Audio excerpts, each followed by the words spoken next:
I come before you a disappointed man and myself because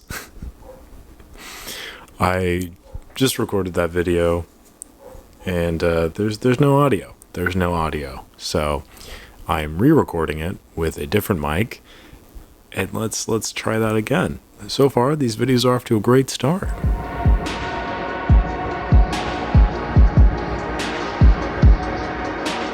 Alright, what is up? Welcome back to another week here on the channel. We have a lot going on. I am just swamped in work, but got the rest of the day to figure it out, and then hopefully this week will be more prosperous with its free time for me. All that being said, last week was pretty great. I got a lot of content out there. I hope you watched it. I hope you enjoyed it. I know the Sasquatch video was a bit of a misdirect, but I feel no apologies for that because I thought it was funny. And at the end of the day, most of this video is just for my own amusement. Do you think I make those meanie thumbnails for you guys? No, that's all for me. That's all for me. I'm just kidding. Anyway, I appreciate you all watching and tuning in. Got a lot of stuff coming up this week as well. I made a community post not too long ago about, what's your favorite film? And I got a lot of good feedback on that. I got a lot of good feedback on Instagram as well. Check out the Instagram there. And I will be making a video about that soon. I don't know if it'll be this week, but it might be next week. Either way, that will be coming out.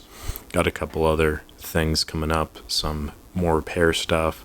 I'm still working on how to film repair content from here on this desk, but I've got plenty of other older stuff that I can cut together. So we will see how that goes. Oh, also, we have a special secret video on Friday, so be sure to subscribe so you don't miss out on that. News for this week has been interesting. Cinestill came out with ruminations of pursuing legal action towards other companies that are doing what they do, basically. So this is kind of a do as I say, not as I do situation, or don't do as I say and don't do as I do, or we will sue kind of situation. There we go, that works. But yeah, it's just kind of a mess. There's a lot of people, though, are kind of in agreement that what they're doing is a bad idea, which is nice to see. It's always nice when people unite and they're just like, you know what?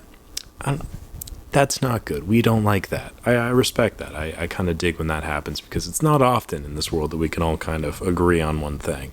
And I think everyone's kind of in the same camp of you can't keep lining your pockets and then refusing to allow other people to do exactly what you do and make a profit. That's not cool. That's not a cool thing to do. So I digress. The funny thing is I remember when I started shooting film in 2017, 2018, Cinestill was just this this thing that you could never really attain. It was like Nirvana, okay, for film photographers. Everyone talked it up. It's everyone's favorite film, but it was always out of stock. And when it was in stock, it was $18-20. And I just remembered I want to shoot it so bad. And then I ended up shooting it, the first roll, in Toronto with my Canon FTb. And if you know the Canon FTb, you know the highest ISO it goes is 400. So I shot it at 400, ended up pulling it, and I got some okay photos out of it. But it wasn't wow, this is the best thing ever. I can't wait to spend more money on this. It was just kind of it's pretty good. A few years later, people are raving about it again. So I was like, oh, maybe I'll check it out again. And it's okay. It's just not my favorite. And then I found out, this wasn't a secret. I'm just really bad about researching things, but found out that it was just recanned Kodak Vision 3, motion picture film. And it kind of gave me a weird vibe where it's just kind of all right, so you're not actually producing anything, but you're charging a lot of money. I get that the process is more complex than just oh, we'll just scrub the rem jet off with a little scrub brush that we got from Dollar Tree. I know that there's a lot that goes into it, but it just seemed a little bit not my favorite. So I kind of didn't shoot with it for a while, but it's fine. A lot of people love it still. So who am I to judge? Not my cup of tea. The look's not my favorite. I shot it again and it got some really weird aberrations to it. Didn't like that, this, that, the other.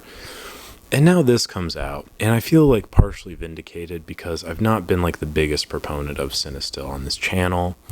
And I feel I can't really quite put how I feel about them and feel like in words that are concise, but I don't get very positive feelings about the company in general.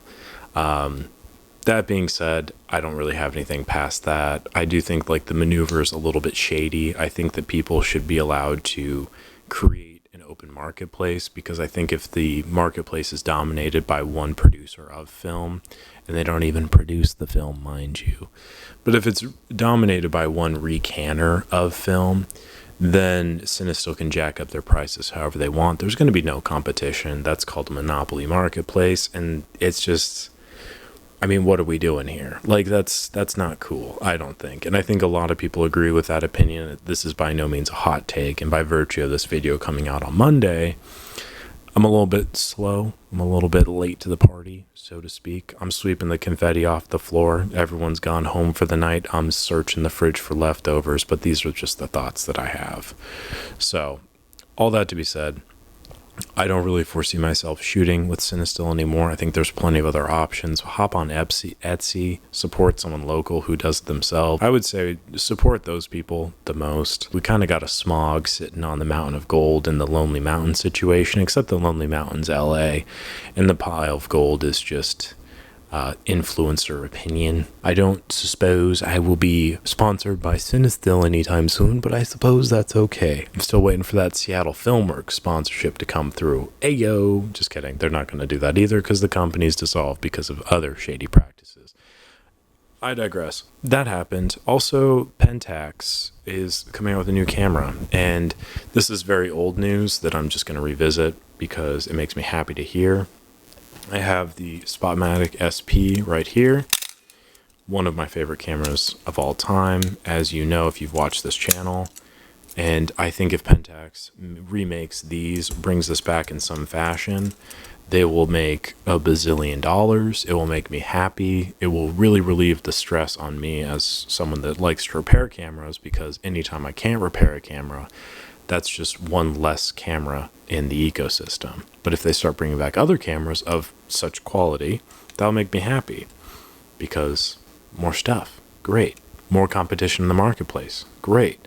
People will view the marketplace as healthy and as prosperous, and are going to be more willing to enter it and to create a better place for us, the consumer, and for the photographer, for the filmmaker, this, that, and the other. However, when people put stipulations on said marketplace and it doesn't allow it to thrive in such a meaningful manner, then we have issues. But speaking of quality materials used, I want to take a look over here at this. This is the Canon Demi 17. I just got 2 of these in the mail. This one is definitely the grosser of the 2, but this is a all-metal, half-frame rangefinder camera system. It takes a lot after the Canonet in terms of its visual styling and stuff. But I do plan on doing a full feature piece on these. But if you're looking for like a quality half frame system, I would definitely recommend picking up one of these as opposed to an H35. These are a little bit pricier, but you'll find that it lasts you a lot longer. You have much more control over the images you take. And while it doesn't have a built-in star filter, it does have pretty high-quality glass. All the elements are glass, not just one, so that's nice as well. And you actually have control over focus. You have a self-timer. Also, it has a tripod mount, which is a new feature, so that's cool. Moving on, got one final note, I believe, to discuss, and that is to continue to shout out my good friend, jonjonmokfilm. You can check out his channel at jonjonmokfilm. Check out his YouTube as well. He just passed 1,000 subscribers, which is pretty nice.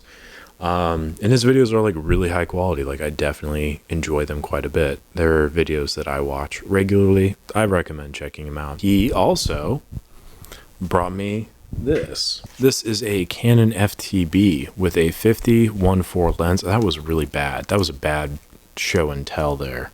But he brought me this. He got it at an estate sale. It's a Canon FTb QL. with a 51.4 lens. These are fantastic cameras. I'll be doing another piece on these. I've talked about them before, so I'll put the links up there, but I do plan on doing a piece specific to this one. The lens, it does have some life forms in it, which is awesome.